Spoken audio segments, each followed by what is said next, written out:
But then he hears a ow, and he looks immediately to his left, and what stares back at him, Chad? A velociraptor. The velociraptor says, Alan. And that is by far the worst scene in any Jurassic Park movie. You could say there are worse Jurassic Park movies. You can say there are worse Jurassic Park movies than Jurassic Park 3. I'm like, yeah, I think we can make an argument for that, yes. But this is the worst scene in the entire movie. Hello, I just wanted to thank you for clicking on my video, and I wanted to let you know not only do I create content in my YouTube channel here, Class in a Glass, but I'm also on Twitch where I play single-player games, multiplayer games. I do movie reviews, cartoon reviews, and a whole bunch of other stuff. Also, it would be a big help if you can check out my Patreon, where you can gain access to audio commentaries, reactions, and the ability to submit questions for my podcasts and videocasts. And all that content can be found in the links below. In the meantime, enjoy the video. They set a trap. They actually set a trap. But now, my friends, we're transitioning from the Cuphead trailer, transitioning from the erotic Sonic fan fiction with Tails the Fox and Sally the Chipmunk.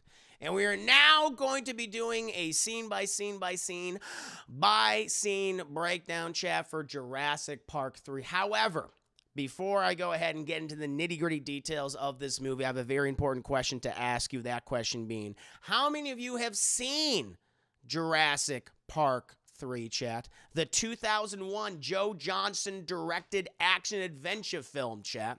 Very, very curious. Yeah, Spielberg didn't return to do this one, chat. He was too busy. He had such a traumatic experience in the loss. He was like, fuck that. I ain't doing that again. No, thank you. I have.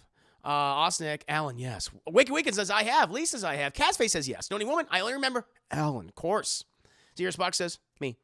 Alan says, Wicked Weekend. This is actually the first Jurassic movie I ever saw. It was this, and then one, and then two. Interesting order. I've seen Mr. on TV, says Ellenberger. Ketsuvi, it's entertaining. I have some things to say about it. I think I have some positives, and I got a lot of negatives, but we're going to talk about it. People like to think, is this the worst Jurassic Park movie? And I don't know. We'll talk about it, though. See this several times. Alan T. Leon screams, oh, she's like, what was her? Eric! And it's like, Jason! It's like, Jesus Christ. That's her line in the movie is Eric. Well, where's my baby boy, Eric? I don't fucking know. He's probably dead. He got eaten by a dino, obviously. Let's see. Better Than Lost World, in my opinion, is Starbow 1. Carol, I have. LOL. Sure, baby. Which one is this? The third one. Jurassic Park 3, the third one. Blackstone, I saw all 5 Jurassic Park movies in the Xmas break. Wow, on Xmas break. Interesting. What do you think of them? What's your rankings, Blackstone? Lisa says, I like them all, or maybe probably bits and pieces on cable. This played a lot on TNT and TBS back in the day. Remember that. I did, but I believe it was later on DVD, and it was something. Second or third best Jurassic movie, says Steer Spock. Weekend, how do you like the Raptor voice changer? Oh, fucking the larynx. Oh, we'll talk. Don't worry. I have opinions on the 3D printed Raptor larynx. Apparently, you can do anything with 3D printer, chat. That is just an easy get out of jail free jail card where it's like, okay, we need to make something. How can we make this weird fucking thing in a short amount of time? 3D printer. It's like, can 3D printers really do anything? Apparently they can, chat. Apparently they can. It's crazy. That's like we have Star Trek technology, chat, in 3D printers. At least that's how Hollywood movies look at it. It's fucking nuts. I saw it back in May. It's been a while. Saw it at my grandma's house. She had it on VHS. I had VHS too. His voice just always noise the fuck out of me. Not one of her better roles. I don't hate T. Leone, but not one of her better roles. The first is the best, though. Agreed, Lisa. Agreed. This movie is a giant pile of dino dung. There's a lot of dino poop. There's like a lot of scat. I don't know if Joe Johnston's got like a scat fetish, but it might be on full display in this movie. I'm not sure. It is The Rocketeer director, which is probably his best movie, in my opinion. Let's see here. No, but good. What I remember, I didn't like the parents. Oh, the parents are awful. The Kirbys, you have William H. Macy and T. Leone as the parents. They suck. They're not good in the movie. I'm trying to look for Eric is fine. Eric is, I would say the actor who plays Eric is he's okay. Trevor Morgan, who I've seen in other. I feel like I've seen him in other things too. He's been in a shit ton of shit. I feel like he was in like a Mel Gibson movie or something. Was he in Patriot? Was it not? No, it was he was in the Patriot, right? I think I've seen him before. Yeah, but yes, chat. Like you, I have also seen this movie. I saw this movie in theaters. I think this might have been the first Jurassic Park film I saw in a theater. I don't believe I saw Jurassic Park. No, I did not see the original Jurassic Park or Lost World in theater. Those were all on like VHS, I believe. Rented them from Blockbuster. Fell in love with those movies, Chad. I've done reviews. I have done scene by scene breakdowns for those two Jurassic Park films. Highly recommend checking them out, chat. I recommend it. Because here's the vibe is he was the one who bullying Haley Joel Osment. Oh, and he wasn't the Patriot. I thought so. But this was the first Jurassic Park movie I saw in the theaters, and I was excited for it, chat. I was a dumb little kid. I didn't know. I was like, Jurassic Park was great. I remember not being, even as a kid, I remember like, all right, Lost World was fine. It was good, but I didn't, not as good as the first one. Then years later, I'm like, this movie's fucking boring. It's boring. But I was very excited for 3 because, hey, we're fucking bringing back Dr. Alan Grant. It's like, oh, that's really awesome. I mean, Sam Neill's coming back. That's cool. Going to the island, chat. The one from the second movie. It's like, this will be fun. We got new dinos. It's always cool to see. When you're going to the new Jurassic Park movie, chat, it's like, okay, yes, you're going to get T-Rex, you're going to get Velociraptors. Of course. But what about the new dinos, chat? There was a whole lot of dino DNA on Isla Nublar and Isla Sorna, Chad, okay? And we got a new one. We do get the Spinosaurus, who is a crafty son of a bitch in this movie. He put all of his stats into stealth and strength, Chad. I don't know how he did it, but my God. Crazy. But the other thing about this movie that I do like is, as opposed to like Lost World, which is far too long for its own good. It's like nearly 2.5 hours. It's like 2 hours and 20 minutes. This one, 92 minutes. So I will say, even if you're not enjoying yourself, you need to think of like, well, this is okay. At least it doesn't wear out its welcome. That's the one positive thing. That's one of several positive things I will say about this movie, chat. Like, I like the Spinosaurus, even though what that fucking thing is doing throughout the entire movie is ridiculous. And I love that it has a very short running time. It's like, it's action scene. You get a little bit of reprieve occasionally. For the most part, we're just, it feels like, like a video game or something. We're just jumping from place to place to place. And it keeps it exciting. I would say you're never really bored, really. That's not to say the movie doesn't do dumb things or just has annoying characters. Oh, it's got those in fucking spades. And it has a number of sacrifices of the, of the minority variety. But we'll get into that in a bit. I do want to talk about kind of the reaction to this film. It did do well commercially, made for a budget of $93 million, under 100, made $368.8 million. I think it is, though, the lowest grossing Jurassic Park film in the entire series, chat. So audience interest is definitely waning at this time. Spielberg famously did not come back to direct this movie. Joe Johnston, actually way back in the day, had approached Spielberg about doing a sequel to the first Jurassic Park. This is before The Lost World came out because he loved that movie so much. But Spielberg was like, all right, well, I'll keep you in mind, Joe. I mean, I'm going to do my own, Jurassic Park sequel. And that was The Lost World. And that's what it was, Chad. That's what it was. Now, the big problem with this movie behind the scenes, Chad, was all the various scripts for this film. And, they were changing the script constantly. There were multiple drafts, multiple people coming in to write this movie. And I think like about 5 weeks before they started shooting, they had another rewrite, chap. But the original idea that they were going to go with, and the reason why they changed it at the last minute, I think, was because like they would have sent the budget. It would have sent the budget skyrocketing. And it's like, we have to avoid that. But the original idea that they had was it was going to be like a story that took place in 2 different locations, really. It was going to have what we see in the movie with Dr. Alan Grant and the Kirbys going to the island trying to find their son, Eric, like that. But the other part of the movie would have also taken place on the mainland, where somehow the fucking dinosaurs have gotten onto the North American and South American continent. But we don't know why. We don't know how. And that was going to be a big mystery in the film, but they said it would have been too long. It would have cost too much. So they completely scrapped that, did another rewrite, and they just stuck with the stuff with Sam Neill's character of Dr. Alan Grant on Isla Sorna. That's what they eventually went with. But, these ideas would eventually be incorporated into the various Jurassic World sequels, chat, which we saw at the end of, Fallen Kingdom, that now dinosaurs are on the mainland, on North American continent, and I'm sure are fucking everything up. A lot of people think that this is the movie where they were going to introduce the dino and human hybrids. That was their idea for a Jurassic Park 4 movie. Obviously, that wouldn't get into Jurassic World at all, but it kind of has. It kind of has since then. But yeah, that was what their original plan was. And the movie as it is. Listen, I don't hate this movie.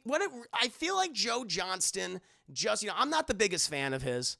I like some of his films. He's got a passionate fan base who really love his work in like Captain America: The First Avenger and The Rocketeer. He has a certain aesthetic that doesn't always jive with me, but a lot of people respond to it.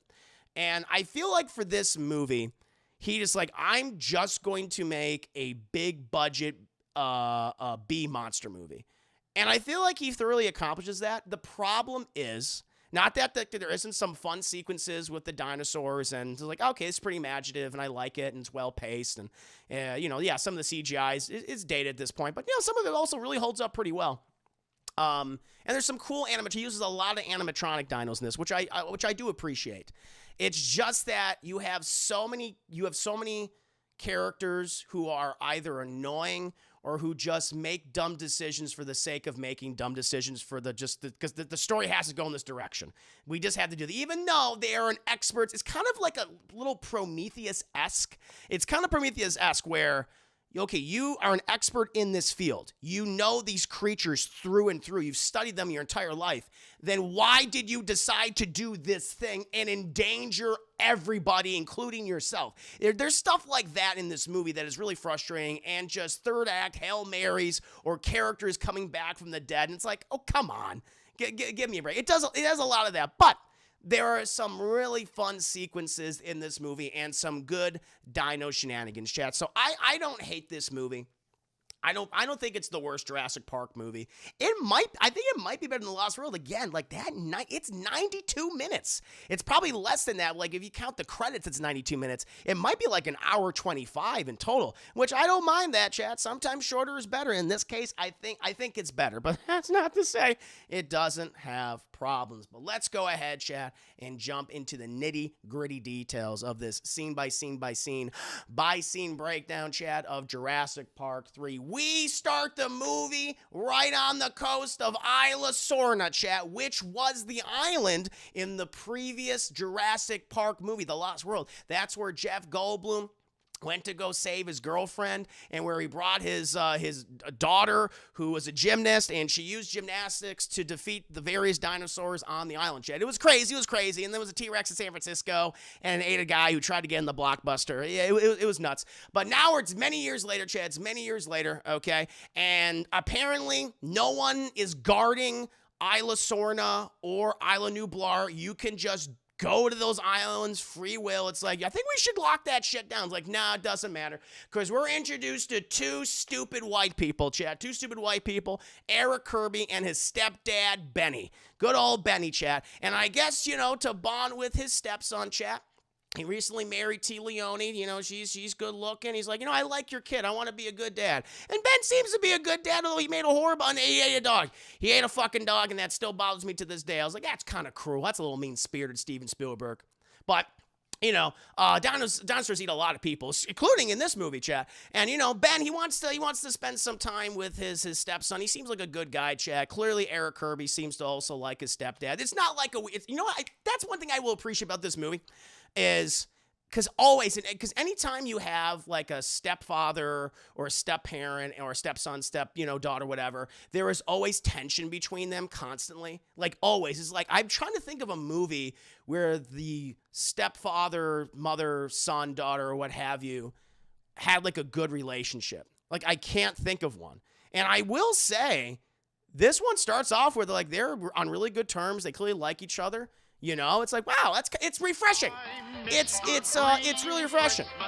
But you know, I still think Ben's an idiot for deciding, like, hey, kid, you love dinosaurs. I guess that's the thing. The kid clearly loved goddamn dinosaurs. He's like, well, you love dinosaurs so much, so I'm going to take you off the coast of one of the Jurassic Parks, Isla Sorna. And fucking Eric Kirby's like, what's the worst that can happen? And so he's like, all right, but before we do that, I need to go and get some disposable brown people to take us there, Chad, because I'm sorry, but this is what happens. I'm speaking the truth, Chad. I'm speaking the truth. In typical Jurassic Park tradition, who do you think dies first in this movie, Chad? Because we have this crew who operate this boat, and they're a bunch of, you know, I imagine Costa Rican, Puerto Rican people. They're there, you know, of the Caribbean, and like, oh, si, senor, we'll take you to the island. Just be sure not to get too close because you might get attacked by the dinos. And Ben's like, don't worry, we're white. We're not going to die first. He's like, whatever you say, senor. And so they do the paragliding, chat, where I guess, you know, it's like you're literally attached to the boat, and they have this kind of like parachute-X contraption. You're like, and so the boat kind of like carries you around the sky, and so Ben's control of it while Kirby's right, like he's like in a giant baby. He's like in a giant baby harness like this. This is so much fun, stepdad. I'm loving this. He's like, I know, stepson. He's having a good time. But then we get to, already, Primetime Porter, welcome to stream. We get to like the first scene in the movie that still confuses me to this day. Like, I don't understand it. Like, even in the theater, when I saw this in 2001, I'm like, okay, what happened? I was so confused. So what happens is they're doing the paragliding, right? And then the boat gets into like some fog or whatever. But they're going at like at a high speed, right? They're in a very high speed, gets in some fog, and they're right on the coast though, right in the water. And then once they get out of the fog, the entire crew is dead. Like, they've all been ripped apart. They're just not, their bodies are gone. There's blood everywhere. The whole thing is ripped up, and there's nothing there. And it was like, okay, you killed them all. Like, what killed them? What killed them, chat? Like, I know, yeah, if you're brown, you're going down. I understand that. If you're white, you'll be all right, at least for a little while. But to this day, I have no fucking clue what ate them. What got on the boat? Like, clearly something jumped on the boat, ate all of them, tore up everything on the boat, and then jumped back into the water. I don't know. I have no idea. It's weird. It's not explained at all in the movie, chat, and I was like, I just gotta go with it. At this point, they're like, oh, the boat's gonna go out of control. We're gonna have to detach. We're panicking. And so good old Benny, chat, he detaches the paraglider from the rope that's on Kirby. He's like, I can't do anything, stepdad. I'm stuck. I'm like a big 12-year-old baby. He's like a big 12-year-old baby, chat. He cuts the cord. And they fly all the way over to Isla Sorna, chat. Uh-oh, that's not good. They were supposed to not go on the island, just drive around. Although that didn't matter because some type of invisible teleporting dinosaur managed to kill all the disposable brown people, chat, which is like, that's kind of suspect, chat. That's kind of suspect. 8 weeks later, we are now with Dr. Alan Grant, who is older and sadder, Chad. The years have not treated Dr. Alan Grant well, Chad. It's rough. Ellie Sadler's not with him anymore, Chad. His former girlfriend, Dr. Ellie Sadler, Chad, a paleontologist and botanist, Chad. But, you know, he's like, hey, at least he has Pollux Troy from Face Off as his new assistant. Although he's like, nah, it's not as good. I'm sorry, Chad. Pollux Troy is a bit of a letdown compared to Dr. Ellie Sadler in the first movie. I don't think he's fucking Pollux Troy as far as I know. But they're still digging up dinosaur bones, shit, even though dinosaurs are, you know, walking around and stuff. Although they are monster abominations, so technically they're not really dinosaur shit. They're like weird amphibious lizard creatures. Like, they're not really dinosaurs. They're basically kaiju. They're basically like, we made fucking Dr. Hammond, you know, spare no expense. He just made kaiju. He didn't make dinosaurs, Chad. So you gotta keep that in mind. These aren't really dinosaurs. They're monsters. But he's sad and old now, and it's really rough for him because they just don't have so like typical paleontologists or archaeologists, they get paid very little. And they are constantly in search of funding, chat. But somehow, they are able to afford this very advanced 3D printer, which is then able to take a picture of a velociraptor, which is buried in the sand, chat. Take a picture of its larynx and then create an actual 3D object of the larynx. And Dr. L. Grant's like, Pollux Troy, how did this happen? He's like, don't speak, honey. Don't speak, okay? We got to keep going. We only have 85 minutes left in the movie, all right? He's like, okay, I'm sorry. And so they fully create this. Good to see you, Fat Dabs, for Christ. Hope you're doing very well. They created a larynx from a 3D printer, and they take it out, and he's like, ooh, let's see what happens if we blow. Okay, Alan, you blow, and I'll do the fingering. And so he's blowing, he's doing the fingering, chat, and it produces a perfect velociraptor screech. I'm like, I don't think if you just blowing into that thing will actually produce a velociraptor screech like that, but movie's like, yes, it will. And it's like, whoa, it's like, that's incredible. And they look like they're harmonizing with it as they're fingering it and blowing it, chat. And they're like, oh my God, these velociraptors actually communicate with each other in a velociraptor language, if you will. Oh, this is so cool. This is so cool. I am going to go and hang out with my former love interest, Dr. Ellie Sadler, and I'm sure she won't see me as the old sad man that I am. We then cut to Alan Grant, and he is with a small child, and as we know, Dr. Alan Grant does not like children, chat. They smell, they fall down, they vomit on themselves. Remember when that fucking kid vomited? Oh, that was so funny. It's like, oh, you smelly and you vomited. Of course. Little Timmy, chat, all the way back in the day. Maybe little Timmy was so embarrassed. I threw up because he's a kid, and when you throw up, you're really embarrassed when you're a kid, but it's like, listen, we're about to be eaten by dinosaurs. I don't give a shit if you threw up or you shat yourself, right? We got to get the fuck out of here, okay? There's a T-Rex walking around, and it ate the lawyer. We got to go.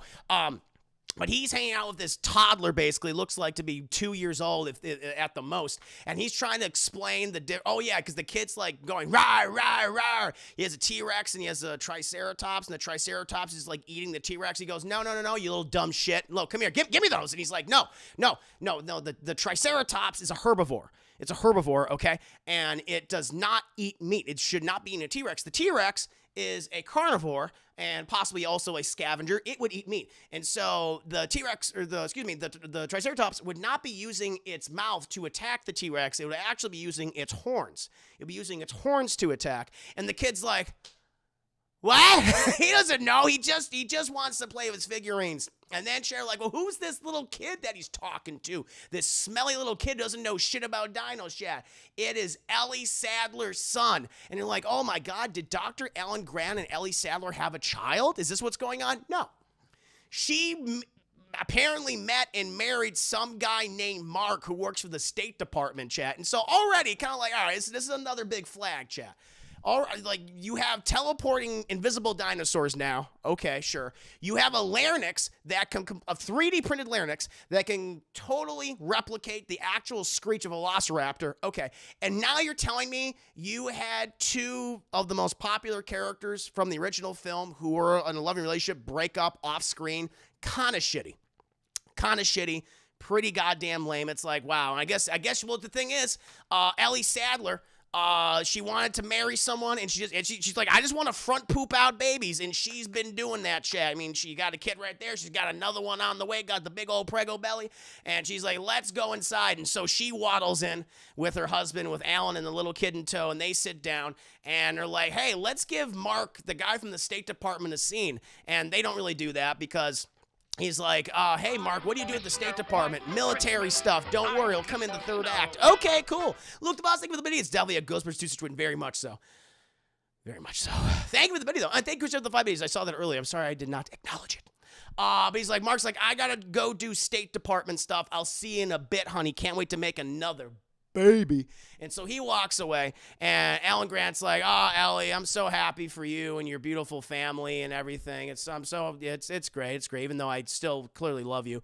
By the way, we 3D printed a larynx from a velociraptor, and we're easily able to replicate its screech. And she's like, oh my God, our theories were true. They are able to communicate with each other. He goes, yes, but I have no fucking money. Can I have a loan? She's like, no. I can give a hug. I can give a hug to my former boyfriend and definitely favorite platonic best friend. He's like, oh boy, that's worth a lot. It ain't worth shit. And so then So then, chat, we cut, and the only way for him to earn money is to do various lectures at universities, chat. And he goes up there, and he's talking about his research, about these digs, about velociraptors, his life's work. And he's like, hey, does everyone have any questions? And every single hand in the fucking audience goes, ooh, ooh, ooh, me, Dr. Alan Grant. And he says, any questions that are not about Jurassic Park? I'd say 2/3 of the hands goes down. And he's like, and any other questions not related to Ian Malcolm and the events in San Francisco? All the rest of the hands go down, save one. And he's like, the one guy over there. And he's like, sir, I wanted to ask you about Jurassic Park. He's like, I literally just said I didn't want to answer any questions about Jurassic Park, but sir, as you know, Isla Sorna and Isla Nublar, they currently have no military presence, no human presence whatsoever. The dinosaurs there are just breeding. They're fucking each other and they're making babies. Well, what's the situation? If you want to study them, why don't you just study them on the islands themselves, sir? And he's like, listen. 10 years ago, I was on that island. I was on Isla Nublar, okay? Half the people I knew got eaten. All right, it was a horrible, traumatic experience, and there's no way in hell that I will ever set foot on Jurassic Park. We then cut to William H. Macy. He apparently is a very rich individual, chat, and he visits Dr. Alan Grant at his dig site. He's like, hello, I'm a rich white man, and I wish to go to Jurassic Park with my wife. And he's like, Dr. Alan Grant's like, why are you coming to me? I literally told the lecture hall I don't want to do that anymore. He's like, how about we go to Applebee's? And Alan Grant's like, well, you didn't say we're going to Applebee's. Let's go. And so they go to Applebee's, chat. And they all sit down, and Will H. Macy, we were introduced to Larry H. Macy. He plays, he's like Mr. Kirby. Got Mr. Kirby and Mrs. Kirby, chat. And they apparently are super rich socialites. They've booked like the first commercial flight to the moon when that eventually happens. And one of the things they want to do for their anniversary, of course, chat, is they want to fly over Jurassic Park to see all the dinosaurs, okay?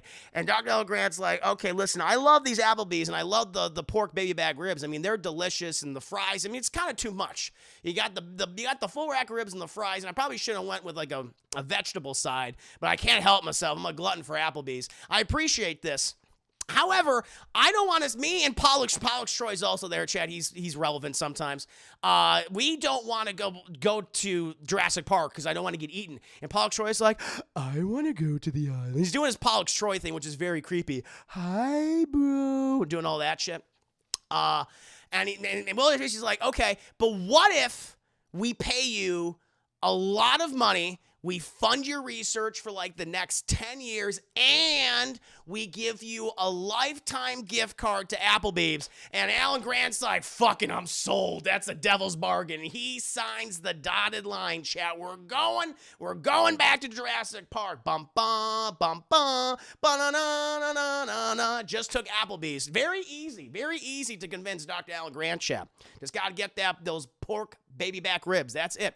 Well, eventually, we cut to an airport where they chartered a private plane, private jet, chat, and Alan Grant boards the plane with Pollux Troy. But he notices some weird things on the plane, chat, like a number of scary mercenaries. We have Nash, chat, who is the only black character in the movie. I'm sure he'll make it through the entire film. We also have the character of Udesky, chat. He is a white man. And he is also a ginger. I'm sure he'll make it through the rest of the movie. And we also have some random guy named Cooper who gets no speaking lines. I'm sure he'll make it through the movie, chat. Eventually, they take off, and Alan's like, well, listen, I just helped myself to some medication. You guys wake me up when we're on the coast, okay? And Pollux Troy's like, no problem, Dr. Grant, sounds good. And so he goes to sleep, but Dr. Alan Grant, he feels the plane moving, I guess, several hours later, and he wakes up, Chad, and what does he see? Nothing. No pilot, no passengers, fucking, T. Leone, William H. Macy, the various mercenaries gone. He's like, what's going on? But then he hears a, ow! And he looks immediately to his left, and what stares back at him, Chad? A velociraptor. The velociraptor says, Alan. And that is by far the worst scene in any Jurassic Park movie. You could say there are worse Jurassic Park movies. You can say there are worse Jurassic Park movies than Jurassic Park 3. I'm like, yeah, I think we make an argument for that, yes. But this is the worst scene in the entire movie, in the entire series. Who thought that we're going to have an animatronic velociraptor sit next to Sam Neill and look at him dead in the eye and just say, Alan, it's never good. What is this, a Disney film where the fucking dinosaurs are talking to me now? Okay? Well, what's going on here? Is this Disney's dinosaur chat? Or is this Disney's look who's back? No, I don't need this. Ridiculous. And then it's a dream. It's a dream scare. It's like, I remember I saw this as a child in 2001 and people were laughing. People were laughing in the theater chat when that fucking thing said, Alan. And we're supposed to take this seriously. It's like, you what? Does he nail it? No, I guess the Velociraptors have one speaking line. He tried his best. Also, the male Velociraptor. So, in the previous Jurassic Park movies, all the dinosaurs that we've seen, I guess, and even though they can change their sex on a dime, but most of them have been female. And so the female velociraptors, they're smooth. They're smooth and they're curvy, chat. And the males got like really disgusting body hair, which I guess that's accurate. I mean, that's like humans. And so they have like little fucking mohawks, chat. They got like hats like a shark's fin. And it's very weird. And so like all of them got these weird 80s-esque spiky, spiny, hairy mohawks, chat. So that's how you can tell the difference between the males and the females, chat. But after that horrifying dream sequence, the real Pollux Troy wakes up Dr. Alan Grant. He's like, Velociraptor Alan. He's like, Alan. It was Pollux Troy trying to rouse him from his sleep. It's a thought-provoking dream. Yes, it provokes many thoughts like, what the fuck was that? Agreed, Luke the Boss. Agreed. Think of the 4 Biddies. The quills. But then he's roused from his slumber, his Oxycontin-induced slumber, and we see Pollux Troy. He's like, hey, man, we're here. And they go over the island. They're flying, relatively low. And where we see dinosaurs. Bum, bum, bum, bum, ba-na-na-na-na-na-na. We see brachiosauruses and stegosauruses and triceratops and the duck. I don't know how to say the other ones. The duck dinosaurs, the one that goes yup. We see those ones. Ducky from the Land Before Time. All that shit's there, and they're like, this is so cool. But then Mr. and Mrs. Kirby, William H. Macy alone, he's like, can we land? And Dr. L. Grant's like, what are you talking about? What do you mean land? And Nash, the only black man in the movie, goes, oh yeah, there's a landing strip up here, we can land. And Dr. L. Grant's like, whoa, you told me that we're just gonna fly over the island like a couple of times, okay? You didn't tell me that we're gonna land. I specifically said, when we had Applebee's, and it was delicious, by the way, that we wouldn't land the island. And he gets belligerent. He's like, we are not landing. I'm not letting this happen. And all of a sudden, gets hit in the back of the goddamn head. And it's like, what happened? And he comes to, and Pollux Troy's like, oh yeah, the mercenaries just bludgeoned you in the back of the head. He's like, what the fuck is going on? He's like, oh, you should step outside. Luke the Boss, thank you, 10 minutes. And that stuff's okay, so you interrupt, but I almost spit on my drink when you said, yup, like Ducky. That's what, I don't know. That's the only way I remember those dinosaurs. I don't know how to say their name. Dilophosauruses? Maybe? They're the ducky dinosaurs. I don't remember, chat. I'm a simple man. I don't remember all my dino names. But then he's like, Pollux, what's going on? He's like, step outside. And then for the rest of the movie, William H. Macy and T. Leone are just screaming, either using their own voices or using a bullhorn. All they're saying is, Eric. And it's revealed, chat, that they are the parents of Eric Kirby. That's what it is. And Dr. Alan Grant's like, wait, what are you talking about? I thought you're rich socialites and things, that this was a planned trip. You guys are millionaires or billionaires. And then William H. Macy is like, well, actually what happened is our son, through our marriage, we're divorced, actually. He's like, wait, what are you talking about? You're divorced. He's like, yeah, we're divorced. And her new husband, Ben, took our son on a vacation to Costa Rica. And I guess they went to Isla Sorna to, see dinos and shit, but then there was an accident and they got stuck on the island 8 weeks ago.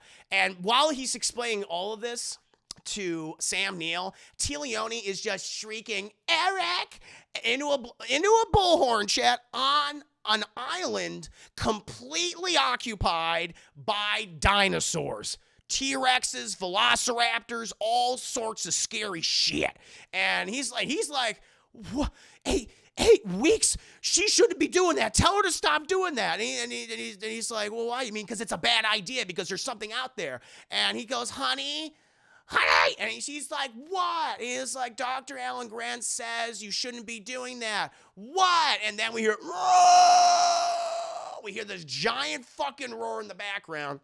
And it's like, oh my God. Oh, that's the reason why. And Dr. Alan Grant's like, we gotta get the fuck out of here. Where are the pilots? Where are the mercenaries? And they're like, oh, they came in the direction of the roar. And he's like, oh my God. And we see two of the mercenaries, chat. We see Nash, the only black man in this movie, and Udesky, chat, the white mercenary. And they're like, we gotta get the fuck out of here now. They're doing the Tom Cruise air chop and run.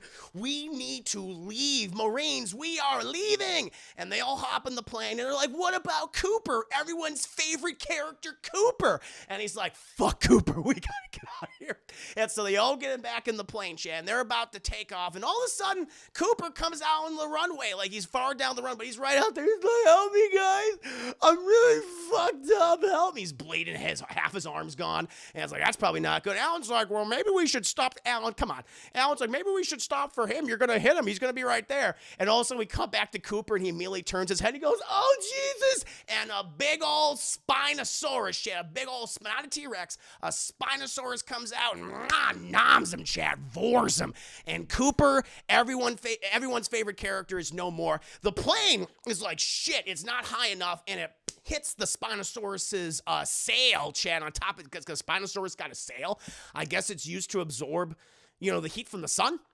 So it warms it up, and the plane then, it's all fucked up and stuff, the wings, and it crashes back into the jungle, crashes right in the jungle, and it's stuck in some trees. Everyone's like, oh, fucking shit, is everybody okay? And Alan Grant's like, no, I'm not okay. This is very bad. And so they're like, all right, well, we'll just assess the situation. I'm sure it'll be fine. And then the front of the plane is ripped off, chat. And you know who's looking at him? The Spinosaurus. And it's like, hi. And immediately starts trying to munch on the two people, chat. Good old Nash and, of course, Udesky. Udesky, chat, he runs a little bit faster than Nash. Also, he's not black, and as we all know, chat, if you're brown, you're going down. And Nash, he was last in line, and that poor son of a bitch, he gets his leg nommed on by the Spinosaurus. And he looks at all those people, he says, I will sacrifice myself, so all you pretty rich white people will live another day, but I will take this phone, which will become a recurring gag in the movie, and I will be digested with it. Goodbye. And he is killed. He literally, it eats his leg, throws him on the ground, like boom, he's still alive, he's struggling, and the thing literally steps on him, grinds him into the mud and dirt, steps off him, peels it off its own foot, and then eats him. What a way to go. What a way to go, Chad. I couldn't believe it. Oh, so Nash is dead. And at this point, this sequence is pretty fun, though, because it's using, like, a lot of animatronics and stuff. I mean, it just sucks that if you're a person of color in this movie, I'm sorry, but you're not going to make it. This is how it's going to be. Like that My Blackifice. He is the Blackifice of the movie, Chad. Yes, indeed. He made sure that all those pretty rich white people could live another day. But the plane, it's in the tree, so it'll start seesawing, and eventually it falls over, and the Spino is, like, trying to get at them like it's a fucking jar of pickles, Jay. Remember you had a jar of pickles, and there's that last little pickle, that little sweet petite pickle at the bottom, and you're like, fuck, if I just used a fork, I can get this instead of, like, just my knife. But you don't care. You're too lazy, chat. And the Spino's like, I'm gonna keep trying. And he's sticking his head down there, and eventually this thing falls over and starts scratching and slashing at the interior. Eventually, they all get out of there, chat. Alan and the Kirbys and Udexy and Pollux Troy, they just start fucking running. We got to get out. And there's like, ooh, feet don't fail me now. As the Spino's like, hey, my pickles. And it chases after the pickle people, chat. Eventually, they're like, they're losing track of it. They're getting some ground. And Dr. Alan Grant's like, this way, guys, this way. And he parts this big old bush, this big old leafy bush. And what's immediately in front of them, Chad? A dead Triceratops carcass. He's like, That's not good. Maybe it's an early kill. And then what rears its ugly, giant fucking head? T-Rex, chat, a Tyrannosaurus Rex, and it goes like a goddamn Labrador Retriever's like, bunch of rich white people. I'm going to eat the fuck out of you. And they're like, run. And Alan Grant's like, nobody make a move. And as soon as it roars, everyone fucking runs. He's like, oh my God. And so they take off running, chat. But then they get into the middle of this clearing. And who comes face to face with each other, chat? T-Rex versus Spinosaurus. T-Rex in one corner, Spinosaurus in the other corner. Let's fucking go. And I don't care.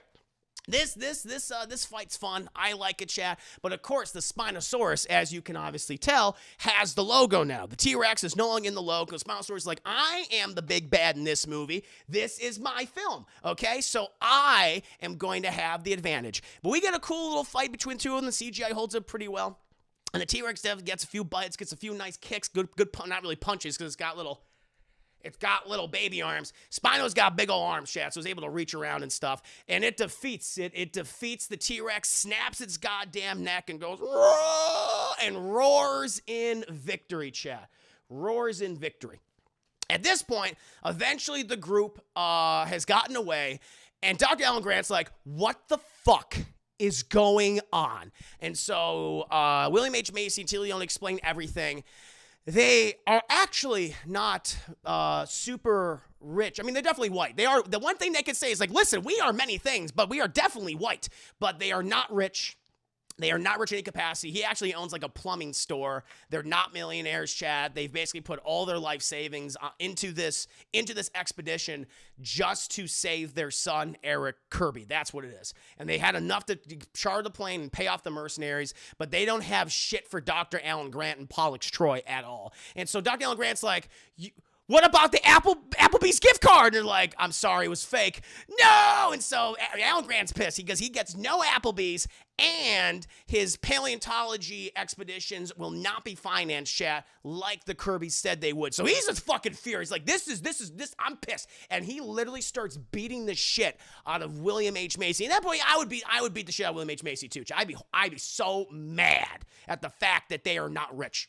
He's like, you lied to us, you endangered me, you endangered my assistant, you endangered all the people, we had a blackifice, and now listen, I still haven't gotten over Samuel L. Jackson, okay? So I'm a little upset with what you're doing here, all right? And they're like, listen, we're just trying to find our son, Eric, and then they spend the next 5 minutes just saying Eric, and I think one of the characters spots the paraglider, because the parachute's caught in some trees, and like, oh my shit.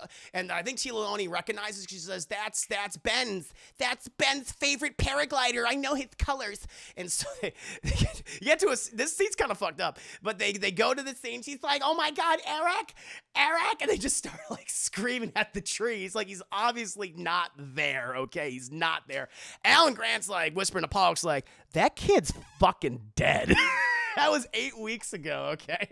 I was hanging out with 2 kids. We almost died in 24 hours. Listen, 24 hours. That kid's fucking dead.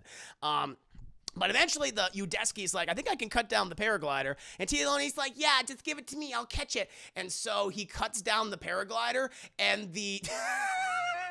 and the dead rotting body of Benny falls into her arms, and he's like, he got nommed on, chat. All the flesh is ripped off his bones. There's some skin left on, a little bit of tissue. For the most part, he is just a skeleton. She's like, oh my fucking God, Jesus. She's just screeching, hollering, and Alan's just like, be quiet. Like, he's just done. He doesn't give a shit about Benny, but she's like, oh, Jesus, and she runs off. And Samuel's great line is like, go get her, Mr. Kirby. Go get her. Like, I was like, I don't care. Eventually, Mr. Kirby finds her, and he's like, hey, listen, I'm really sorry about Ben. And she does something really shitty. It's not Ben. It's Eric. Where is he? Where could he be? He's like, he was your fucking new husband. You loved him. And she's like, yeah, I don't give a shit. It doesn't make any sense. It's like, okay, no time to worry. Maybe she's just mad because he was the one that took Eric to the island in the first place. She's like, yeah, fuck that guy. I'm glad he's dead. But Benny's dead. But Pollux Troy's like, I love parachutes. And Sam Neill's like, I didn't know you loved them so much, Pollux Troy. He's like, I love them. And he puts the paraglider in his backpack. He's like, this is going to be important later. He's like, okay, whatever you say. And so eventually, they keep walking, Chad. They keep walking, and they find, ooh, what do they run into? Because it's like, where are we, Dr. Grant? He's like, oh, shit, I know exactly where we are. And they're surrounded by broken eggs, Chad. They've just walked into a raptor den, a raptor nest. Dozens and dozens of nests with big old thick raptor eggs right in them, Chad. And Dr. Alan Grant's like, okay, we got to get the fuck out of here, all right? Because if any of us, like, messes with these nests, touch them, or God forbid, decides to, I mean, not like anyone else would do this, because it would just be signing our we'd be just signing off our lives completely, signing our goddamn death warrants at this point. For God forbid, do not try to steal or take any of the eggs. And Pollux Troy's like, ooh. We then cut from that. Scene. And they have wandered into a clearing with another, there's a research facility. There's a huge research facility, and they're like, let's go in there because we're hungry. We're hungry. And they go inside the research facility, Chad, because as you don't know, Isla Sorna was supposed to be the original Jurassic Park, but things kind of got fucked up. And then they had the secondary location, which was Isla Nublar, which is the events of the first movie. And also Jurassic World and Forbidden Kingdom and all that other bullshit. But they go inside the facility, and it's overrun, it's been destroyed, and they find a vending machine, and Kirby, William H. Macy, so stupid, he's like, does anyone have any quarters? I only have so many. I don't know why the fuck there's power. Somehow the power is still working. Those are some incredible backup power generators, Chad. That's all I'll say. I mean, fucking, goddamn it, Hammond spared no expense indeed, but he's literally putting in quarters in the machine, and Alan Grant just fucking, he just like, Spartan kicks that door, that glass open, Chad, and he just starts eating this old chips and nuts that are like, expired by 7 years. He's like, it doesn't matter, it's food. And they start eating, they start exploring the facility, Chad. And they go down in there, and in these giant test tubes are velociraptors and dinosaurs, and they're all fucked up and deformed because literally John Hammond did not actually make dinosaurs, chat. He made kaiju. These are not, yes, part of them is dinosaur DNA, but other parts of them are frogs and cuttlefish and snakes and weird shit. It's like, no, it's not, I know you're trying to fill in the DNA code, but you're not really making a dinosaur, as they've said. As Alan Grant said, as Ian Malcolm said before him, you made monsters. And so they're looking at all these abominations and test tubes. And they get to one. T. Leone notices that one of the Mohawk raptors just stared at her like this. And she goes like, oh my God, it's beautiful. He goes, oh! It's not in the test tube. It was literally just behind the test tube. And it's like, I'm going to eat you, bitch. You keep saying Eric, and I hate it. And it literally chases them throughout the entire facility, chat. And they get to like these raptor cages, and they manage to use this, they lock themselves inside the cages, but the raptor literally sees there's like a big fucking opening. I'm just gonna crawl up and kill you that way. And they're like, ah, shit. And it's on the door, and they literally just unlock the door, and they slam the door into like this little nook, like this little cranny right here, and they lock it that way, and then trapping the raptor. And then it's like trying to get out, but it then starts doing the and fucking Alan Grant and Pollux Troy are like, oh my God, it's the same exact sound as our 3D printed larynx. Holy shit, they actually are communicating with each other. Well, that's not good. Darkseid, I think the two bodies, it'd make more sense to use avian DNA. They're animals since they're the closest descendants of dinosaurs. True, but frogs, lizards, cuttlefish. Hammond's like, spared no expense. I don't want to fucking put birds. Birds are lame, man. Let's get some scary shit in those dinos, and that's what he did. They all start running out of the facility, but then they are being pursued by a entire pack of velociraptors, chap. Male, female, the sexes are equal. It doesn't matter. And eventually, most of them get away. The Kirbys, they climb up a tree. Pollux Troy climbs up a tree. But, process of elimination. Udesky, yes, you are white, but you are the ugliest motherfucker among us. You must die. And so the raptors just descend upon him, and they keep him alive. Like, they fuck him up. They gut him and shit. And he's like, oh, God. He's trying to get away. But the one raptor, this scene always scared me as a kid. This one raptor, like, walks up to him and literally puts his giant fucking toe around the back of his spine and just paralyzes him. He's like, and paralyzes him there. And then Pollux Troy and the Kirby's, they're looking down at Udesky, who's like moving and going, but he's like, he's dead. What are you gonna do for him? He's paralyzed from the neck down at that point.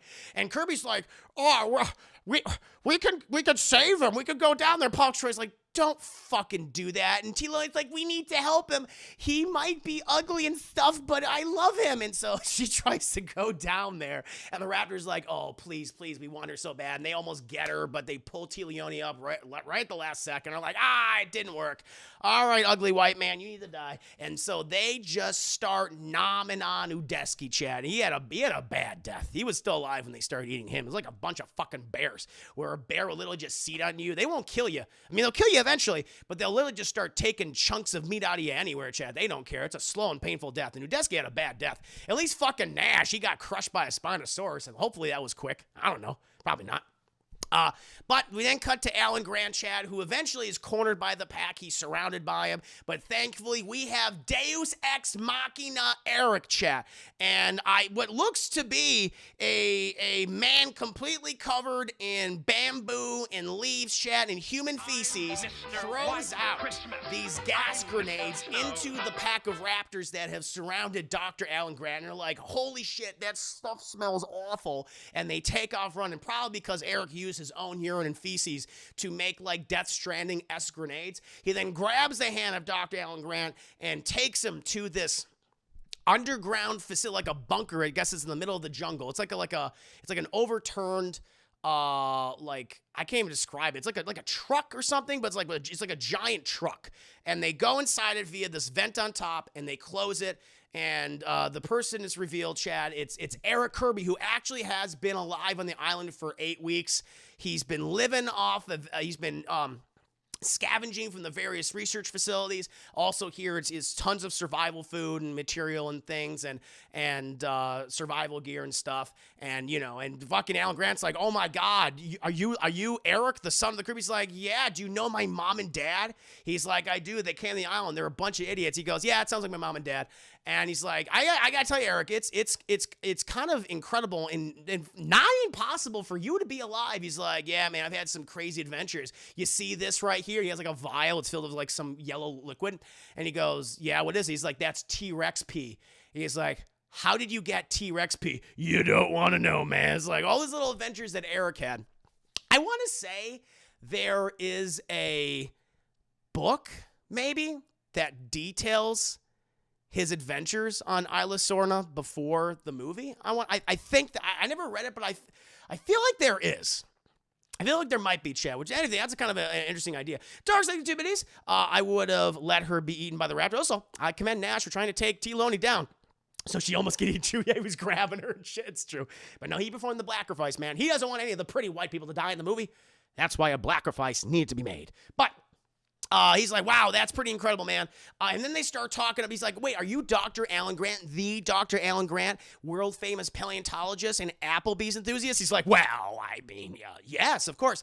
I read your book. I really liked it. But then I read your second book after your adventures on Jurassic Park, and I thought it was pretty nihilistic. You were pretty negative about dinosaurs and stuff. I also read Ian Malcolm's book. He's like, oh, yeah, what do you think of his book? He's like, I don't really like it. A little preachy. Always about chaos. Everything's chaos theory. I didn't like it. A little egotistical. He's like, yeah, he was egotistical.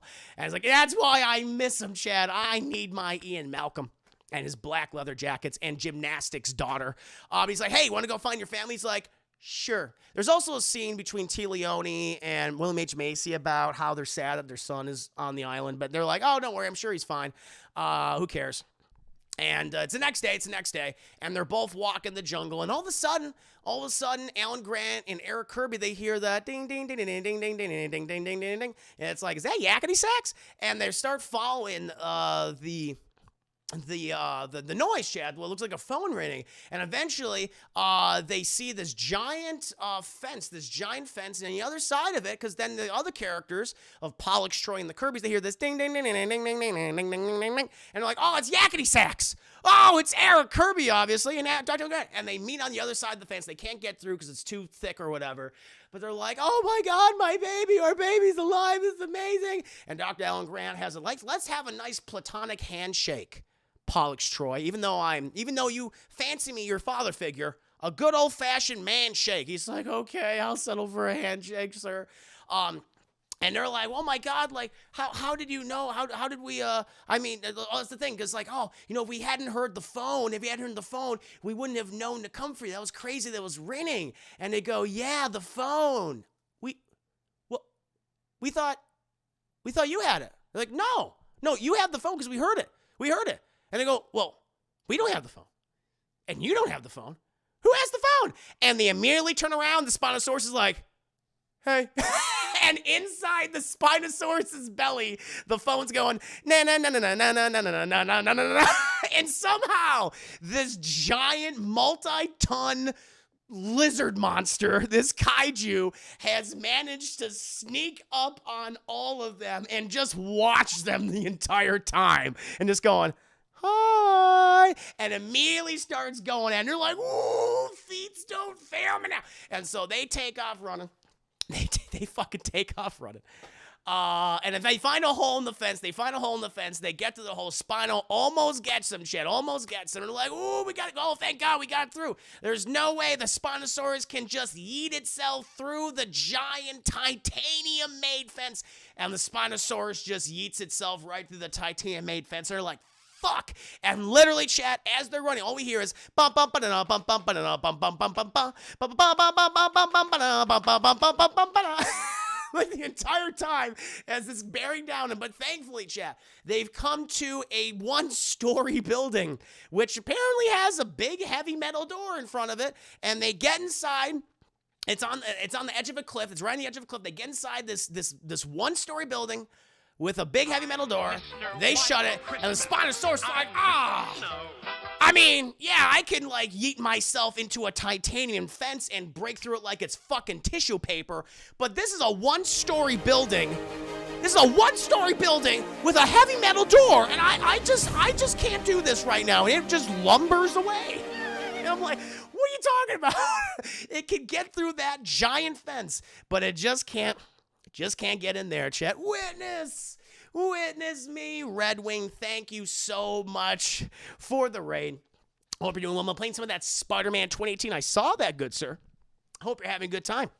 Darkslayer, how are these fuckers not here? I don't even see him. Even a blind person can see this right. Yeah, you can feel him. Daredevil will be like, yeah, there's a giant Spinosaurus coming. Oh yeah, it's definitely the Spinosaurus. And I also hear yakety sax. That's weird. But now they're in a new location. Chat, and also it's revealed that apparently the Raptors are still tracking them because they spot the Raptors. They're like, why the fuck are the Raptors still here? This is ridiculous. Why are they following us? Why are they being so aggressive? We left their territory. Why did they keep following us? And Pollux Troy's like, I don't know. And it's like, Pollux Troy, you're being super Polluxy right now, like from Face Off. What did you do? And he's like, I know you told us a number of times that we shouldn't fuck with the raptor nests and take and or steal their eggs. But, and he reveals inside of his little backpack, his little knapsack, chat, he has stolen 2 raptor eggs.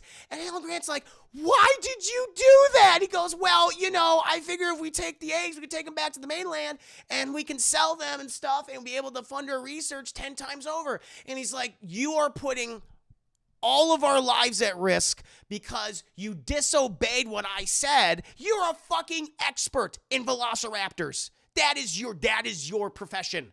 You know dinos, you know raptors, okay? It's what you went to school for, all right? You know that they're very territorial. They lay eggs. Their babies are inside there. If you stole a whole bunch of egg babies, you would be mad. Those people would be mad, right? And so you endangered us, Pollux Troy, and I am no longer your father figure. No, he's very sad. And he takes the eggs from him, and they're over a cliff, and he's about to throw them over the cliff, and he's like, fuck. And he pulls it back in. Kirby's like, well, what are you thinking? It's like, what if they find us with the eggs? And Dr. L. Grant's like, what if they find us without them? Okay, we're fucked no matter what. All right, so we just got to keep going, but we can't lose these goddamn eggs. If we don't have them when they cross us or something, we can at least get them off our trail. This is what we got to do. But I'm very disappointed in you, Pollux Troy. But eventually, chat, they figure out that they're in a giant aviary. It looks like it's literally a giant bird cage, which I want to say is from the original Jurassic Park novel. There's 2 sequences in this movie are from the original Jurassic Park novel. But they go down this giant bird cage, and eventually they're like standing around. It's all misty and shit, and they're like looking around. It's like, I don't see any dinos. But then we see, well, hey, it's a big old bird. That's a big bird.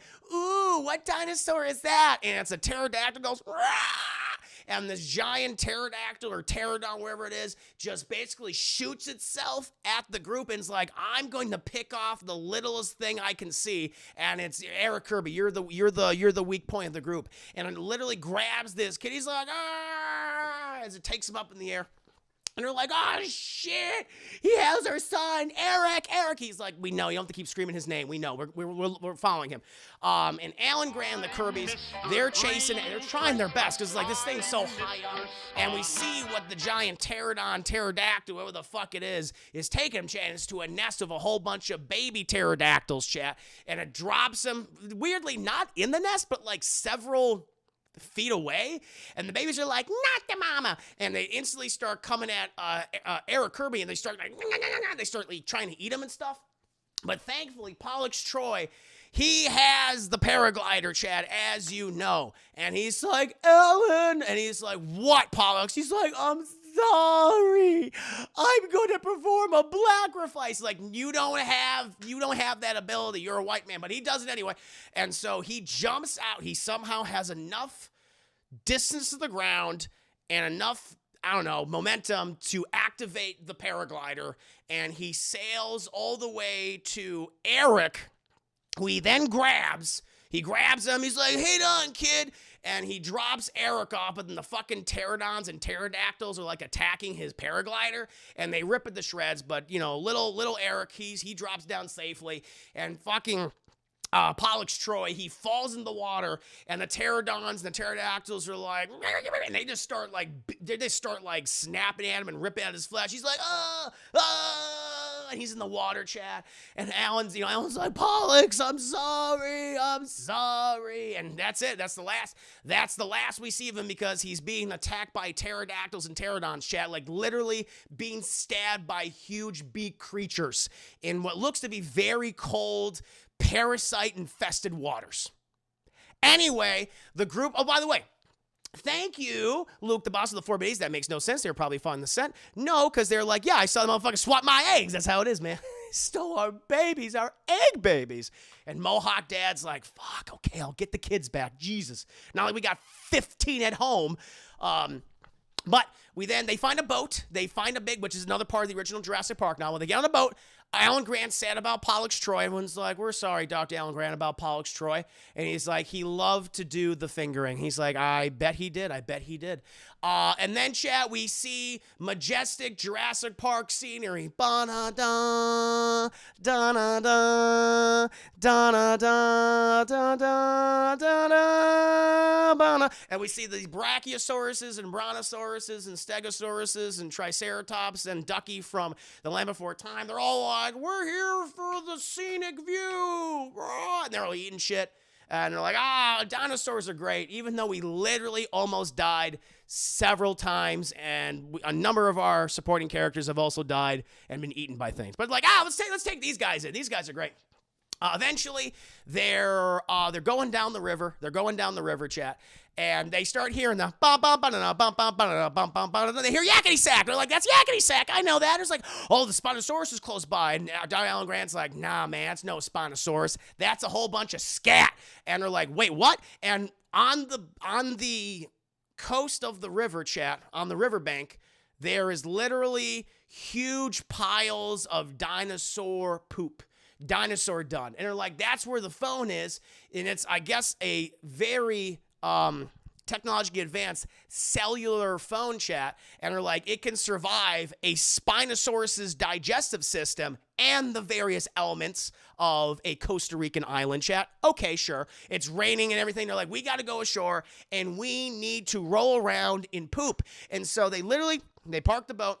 They park the boat, chat. They get out, Kirby and Leone, William H. Macy and Leone and Alan Grant. They say, Eric, you stay on the boat. You need to be safe. And so they literally just start playing with poop. They just stick their hands in it and go like, no, it's not in here. It's not in this one. And they're just digging all out, chat. And they eventually find the phone, which is still playing yakety sax very, very loud, chat. And they manage to get all the fucking, they use the rain and the poop water. I was like, there we go. There we go. But what do they see, chat? What do they see? They see a I don't know what this is. It's not a T-Rex. It's not a Spinosaurus. It's not an Atlas. I don't know what the hell this is, but it's like a little, it's definitely a carnivore of some kind. It's like, do, do, do, do. It's got like a big old horn on its nose and just kind of stares at him and goes, bleh. And apparently whatever this dinosaur is not into poop play, chat. It's not in the scat. And it's like, no, thank you. That is not my kink. And walks away. And like, thank God we smelled like shit because it probably would have eaten us. It's a Creatosaurus. A Creatosaurus. Thank you, DTR Slayer, for the dinosaur fact of the evening. Thank you, Two Bitties too. They back on the boat, and we're like, okay, cool. We can make a call, and we can tell people where we are. And so Dr. Alan Grant's like, well, I know exactly who to call at this point. I'm going to call my ex-girlfriend, because I have a few things to say to her. And he's making the call, and then, the Spinosaurus. Little did you know, Chad, the Spinosaurus is also both a land and aquatic dinosaur. It mainly ate fish and other aquatic animals. That was its diet, chat. However, it can also go on land. But hey, happens to be hanging out here, chat. And it like fucking Jaws, chat, rears its ugly head and starts attacking the boat. And they're like, oh, Jesus. And so what they go in, it's straight from Jaws, chat. They go into this shark cage. I guess I think this is supposed to feature like the Mosasaurus originally, but it's the Spinosaurus here. But they go into the shark cage as the Spinosaurus is trying to attack them, and the boat is sinking, so they're drowning at this point. They're like, oh, but Dr. Alan Grant, he manages to call Dr. Sadler's home. And you know who picks it up? Not Ellie, no. Her son, her 2-year toddler, chat, who is so stupid, who doesn't know that a fucking Triceratops is a herbivore and a T-Rex is a carnivore. I'm guessing the apple fell pretty far from the tree, but he's like, hello? Alan Grant's like, go get mommy! Go get mommy! He's like, okay. And then he goes over to go get mommy, but he's distracted, chat. But I actually like this scene. He's distracted by Barney the dinosaur. Get it? Huh? It's Barney. He's like, yeah, I love you. You love me. Let's all watch Alan die for me. Blah, blah, blah. And it's hilarious. And he's like, oh. Eventually, Allie comes over and she's like, hey, honey, why do you have the phone? It's mommy's platonic friend. And he's like, who's mommy's platonic friend? Let's see. And fucking, he's like, hello? Alan Grant's like, we're on fucking Jurassic Park, but not Isla Nublar. We're on Isla Sorna specifically. I have to be very specific because for whatever reason, you'll know this anyway, bye. So he just starts yelling and screaming and screeching. And somehow she's like, oh, I know where you are. I know you're not on Isla Nublar. I know you're on Isla. So how does she know all this? How does she figure any of this out? But somehow she has learned this information. Okay. Eventually, they get out of the cage, and I believe, is it Kirby? I forget which character. It's either William H. Macy or Alan Grant. And they have a flare gun, and the boat's leaking gasoline in the water, and it's all over the Spinosaurus is just lathering in the gasoline. It's like, I love gasoline. It's so much fun.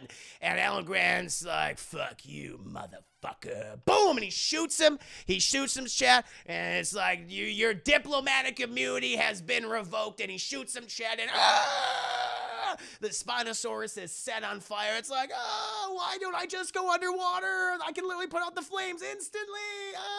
And the Spinosaurus is burned to death, chat. It is no more. Eventually, they get back, and they're just fucking exhausted. They're just laying on the beach. They somehow survive. And they're like, hey, let's have a conversation about fishing. And William H. Macy's like, I'm going to do some improv here. Remember that one time we went fishing? And oh man, it was so much fun. I mean, literally, I backed up the boat and it sank. And I tried to get out the trailer and the trailer sank. And the guy, the pickup truck driver who was trying to get us up, he sank.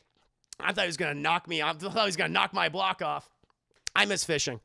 Anyway, let's move on. And so after that thrilling sequence, we then have them walk in the jungle, chat. Like, well, we're just trying to get to the coast at this point. And they think they're like, just keep walking this way. But, they're all cornered by the raptors, chat. They're all cornered by the raptors. They always like, yeah, you thought you motherfuckers were going to get away. You're like, nah, man. Raptors always come back in the third act, baby. And so they're all circling them right now. But thankfully, Dr. Alan Grant, he has the eggs. He has the eggs. And the raptor's like, oh, motherfucker. Ooh. And then he's like, all right. But he also he puts them on the ground for them, but the raptors are being like, ooh, I don't know about this. Being really shifty. They're being really skittish. They don't know how they're going to react. They're going to attack at any minute. But then Alan Grant also sees in the bag the larynx, chat. And somehow, Alan Grant can speak raptor through this 3D printed larynx. And he begins blowing. He wishes Pollux Troy was there to do the fingering, chat, but he has to do the fingering himself. But he's blowing, he's fingering, and the raptors are like, okay. So Pollux Troy, your former assistant, who's now dead, we all assume he's dead, right? I mean, he got attacked by pterodons. He took the eggs. You guys were completely unaware of that. Okay. So you told him not to take the eggs. Well, that's very smart. That's very kind of you to say. Appreciate it. But you kept them safe, and you had them here before us, and you're just asking like that we don't kill you. Just take their eggs. Just go and just do our thing. You know what? We could literally just eat all of you right now. But the fact that you chose to speak in our native language, that means a lot to us. So we're just gonna take the eggs. Are we all in agreement here, guys? Yeah? All right. Hey, the mom says yes. Everyone else, niece, nephews, yep. Uncle, okay, all right, we're good. All right, we'll just take the eggs. See you later. And they just take the eggs and they just go. They just leave. And it's like, okay, cool. And then eventually they walk out of the jungle. And they're on the beach. And then for whatever reason, there's a guy in a full fucking black suit just standing out there with a megaphone going, "Are you Alan Grant?" And Alan's like, "Yes." He's like, "Cool." And then bum, bum, bum, bum, ba-na-na-na-na-na. The entire United States military starts rolling up behind him, chat. All these aquatic vehicles and tanks, and there's fucking helicopters overhead. And fucking Eric Kirby's like, holy shit, she got the United States military to rescue two schlubs who own a plumbing store, a failure of a paleontologist, and a kid everyone assumed died. Wow, chat, pays off to be white. Clearly, it pays off to be white. And so they use the advanced technology and millions and tens of millions of dollars of taxpayer money to save these four schmucks. And they get him on the helicopter, and it's like, yeah, and you know why? Because Dr. Ellie, as it was established at the beginning of the movie, Dr. Ellie Sadler's husband is Mark, and he works for the State Department. And chat, if you work for, whether you are the head of the State Department, or if you are the janitor, if you're a pencil pusher of the State Department, you have the command of the United States military, chat. Boom. And so they all load him up, and they get on there, and Alan Grant, he turns a corner, and who's right next to him, chat? But he's like kind of fucked up and he's missing like half his limbs. It's fucking Pollux Troy. Hi, Dad. And it's like, Pollux, how you doing? He's like, well, half my body's been eaten, but I'm doing okay. Thumbs up. He's like, cool. And so he's survived. He's alive. I don't know how they found him. I don't know. I mean, I guess the river eventually went out into the ocean, so I guess that's what happened. Out at the end, yeah, she still wants me. I guess so. But the helicopters take off. Everyone's exhausted and smells like urine and shit, as you would. You're in Jurassic Park. That's how you're gonna smell. But then all of a sudden, chat, the pterodactyls start attacking the helicopters. The pterodons arrive. They just start flying. And Eric Kirby's like, oh my God, Dr. Alan Grant, where they're going? They're just looking for a new home. And I hope they find it. And my first thought is like, okay, this is bad. These fucking creatures, these kaiju that literally almost killed us a few hours ago have now escaped and are now spreading across the planet. This is Rodan. This isn't a pterodon. This isn't a pterodon. It's Rodan. We're going to have Rodan in the next movie. And that, my friends, is my scene by scene breakdown for Jurassic Park 3. Rental. I give it a rental. It's a rental. There's some fun stuff in there, some fun action sequences, no doubt. The Spinosaurus is definitely cool. I like the pterodons and shit. I like the pterodactyls and everything. That's pretty cool. But there's just there's obnoxious characters, annoying characters, everyone from Pollux Troy to the Kirbys, to the mercenaries, chat. I mean, there's the typical, like, listen, if you're brown, you're going down. Blackifice is like, no, you have less screen. It's like, oh my God. It's like indulge in all that shit. But it's still fun. It has fun, and it's short. It's only 92 minutes, and that's with credits. It's probably like an hour 25, really. It's an hour 25. So it zips. You're never really bored as it keeps. Yeah, people are screeching and hollering at each other, but you're never bored. It goes at a nice fucking clip. And so, yeah, I don't think this is the worst Jurassic Park movie. I think of the 3 I've reviewed so far, I would still probably rank The Lost World the lowest. I mean, 1 is a masterpiece. One is better than Sex. This is like a rental. This is like a fun rental. It's like, yeah, TNT, TBS. That's where it should be watched, yeah. I'm more so Bilbo Baggins. Thank you. 1 year subscribe. Year and shit. Kaiju hentai. That's Jurassic Park 3. You're welcome. Check it out. Give it a good old rental. Oh, but there you go, Chad. Alan. What did we learn? Alan. That's what we learned, Chad. Whew, I always interpret the scene as the Raptors taking pity on Alan, trying to appropriate their culture. Like, is that what we sound like to them? That's funny. Rather watch JP3 than Fallen Kingdom or Lost World? Sure. Oh yeah, no, I think 3's better than those movies. I do.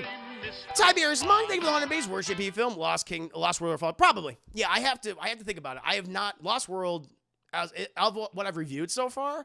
Lost World's definitely ranked last, but I'll do Jurassic World and I'll do Fallen Kingdom the week that the new Jurassic Park movie Dominion. Is it called Dominion? What's it called? I don't remember. That one. The one Colin Trevorrow coming back. Thank you to our spoken 100 biddies, and thank you, Cleveland. We got another hype train. Oh, chat, what did I tell you?